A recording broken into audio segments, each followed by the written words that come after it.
नमस्कार, मैं हिमांशु मिश्रा आप लोगों का स्वागत करता हूं आपके अपने यूट्यूब चैनल कृष्ण मिश्रा जी के पर। तो दोस्तों, आज जो हम आपको पढ़ाने वाले हैं पॉलिटी एकदम शुरू से स्टार्ट कर रहे हैं आज।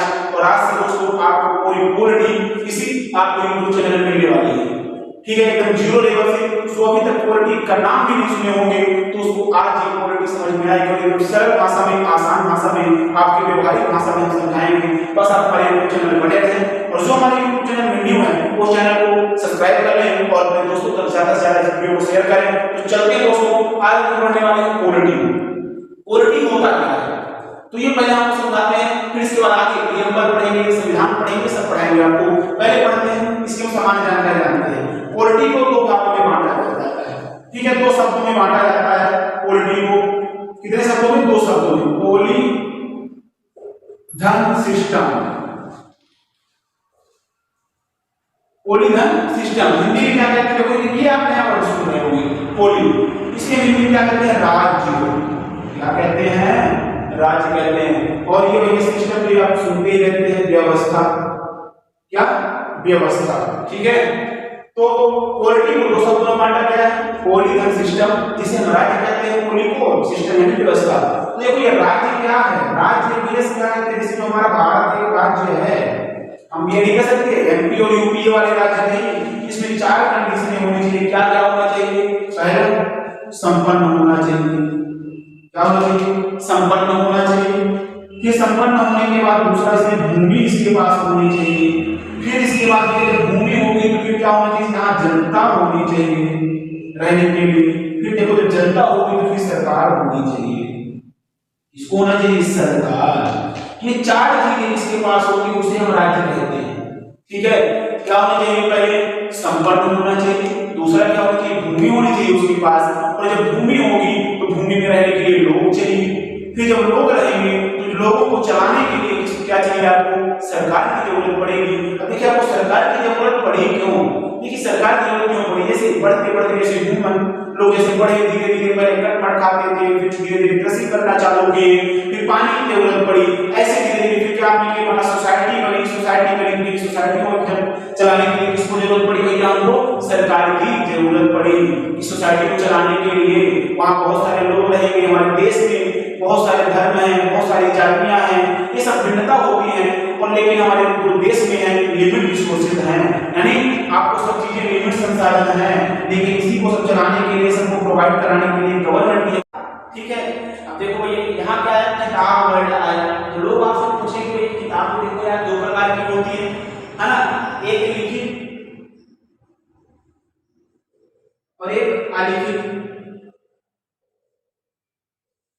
एक अलिखित। देखो जो हमारे देश का संविधान बनाया गया है लिखित बनाया गया है। अगर ये हमारे देश का संविधान अगर पूरी सोचो कि अगर अलिखित बनाया गया होता तो जो सरकारी लाती है वो कानून बदलती है ना, और नए नए नियम लाती है अपने हिसाब से। इसीलिए तो हमारे संविधान जो हमारे देश में बनाया गया लिखित, सबसे बड़ा लिखित संविधान हमारे देश भारत का है। किसका है?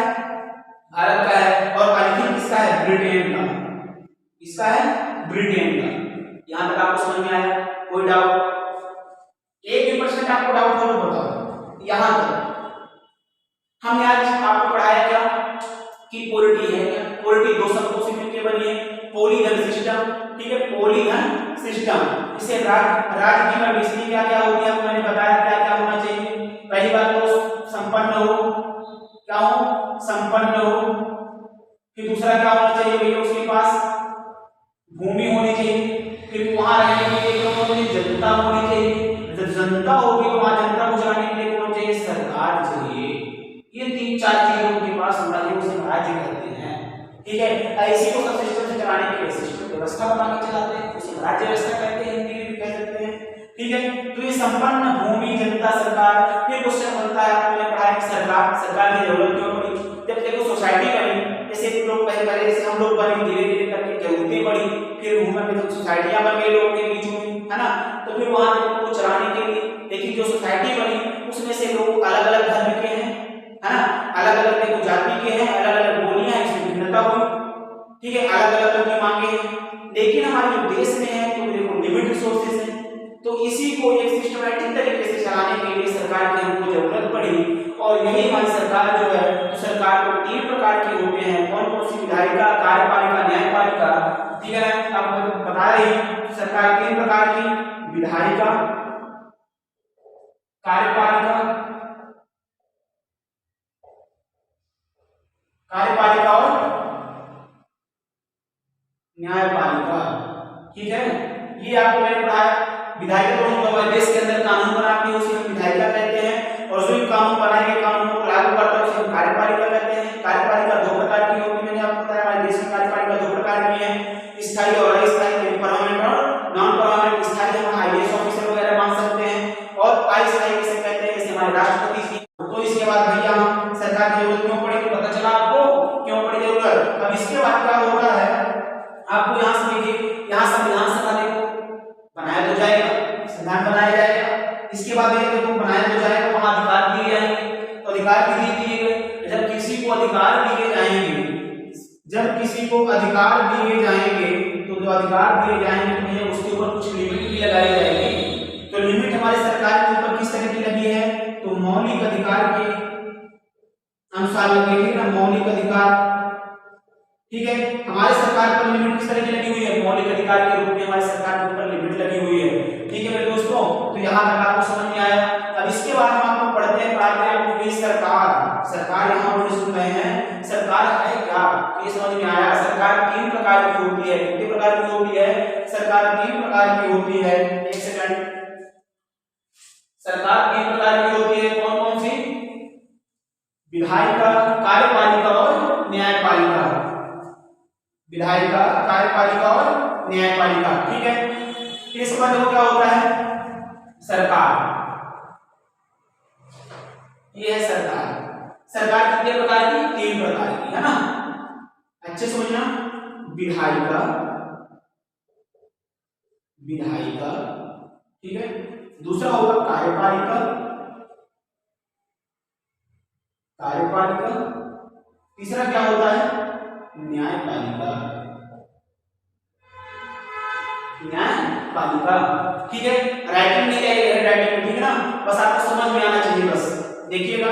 अब समझते हैं पहला क्या है, विधायिका। जो हमारे देश के अंदर विधान बनाती है, कानून बनाती है, उसे क्या कहते हैं, विधायिका कहते हैं, ठीक है। जो हमारे देश के अंदर क्या बनाती है, कानून बनाती है, उसे हम क्या कहते हैं, उसे हम विधायिका कहते हैं। देखो यहाँ तो कानून बना दिया, लेकिन भाई इसको लागू कौन करता है, तो ये जो कार्यपालिका है, तो ये बनाए गए कानूनों को क्या करता है, ये कानूनों को लागू करता है, क्या करता है, लागू करता है, ठीक है। कार्यपालिका मतलब देखो एग्जीक्यूटिव मतलब होता है एग्जीक्यूटिव, यानी किसी को कार्य बनाना, ये तो कानून बना दी, इसको लागू कौन करता है, कार्यपालिका करती है। अब देखो यहाँ से क्वेश्चन बनता है कि देखो जो हमारे देश में कार्यपालिका 2 प्रकार की होती है, कितने प्रकार की होती है, 2 प्रकार की होती है, परमानेंट एंड नॉन परमानेंट, यानी स्थायी और अस्थायी,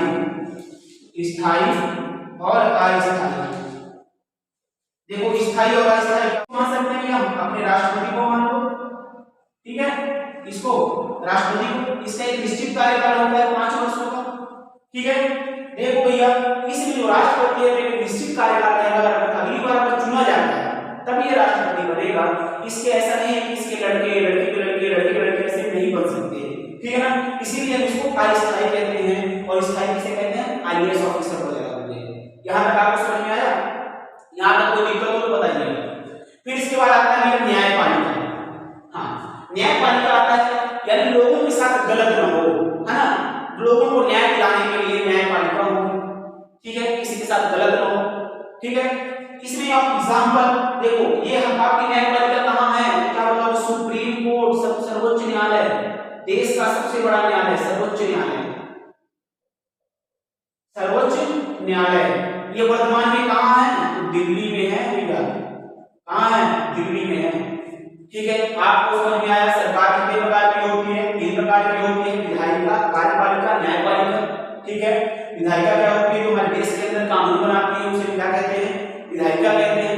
और देखो जो बनाए गए विधायिका जो कानून बनाए गए उनको लागू कौन करता है, तो कार्यपालिका करती है। इसके बाद आता है न्यायपालिका। न्यायपालिका क्या होता है, जो दूसरों को क्या दिलाए, न्याय दिलाए, लोगों को न्याय दिलाए, उसे क्या कहते हैं, किसी के साथ गलत न हो, इसे कहते हैं न्यायपालिका, जिसे सर्वोच्च न्यायालय। ये कहाँ स्थित है? दिल्ली में स्थित है वर्तमान में। यहाँ तक आपको समझ में आया। अब इसके बाद आता है क्वेश्चन पूछता है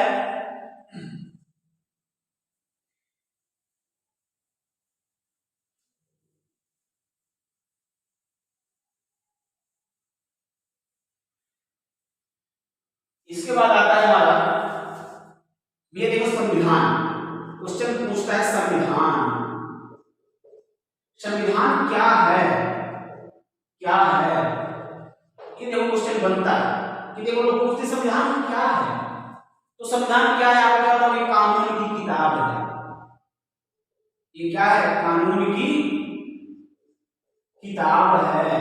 क्या है? प्रेम से आपको बता करके किसी के साथ गलत ना हो, ठीक है। इसके बाद आता है हमारा कि संविधान की बात आती है। संविधान है क्या? तो संविधान क्या है? कानून की एक किताब है, ठीक है।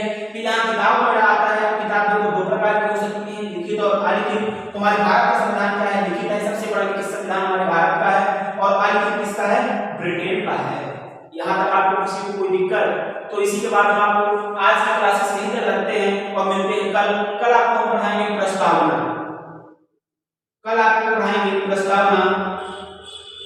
और जो हमारे वीडियो को अभी तक लाइक नहीं किए तो वीडियो को लाइक कर लें और ज्यादा से ज्यादा शेयर करें। और जो हमारे YouTube चैनल वीडियो है वो चैनल को सब्सक्राइब कर लें, ताकि आपको ऐसे ही वीडियो आपको लगातार क्वालिटी आपको एकदम जीरो लेवल से शुरुआत किए हैं और हीरो तक ले चलेंगे। धन्यवाद, थैंक यू।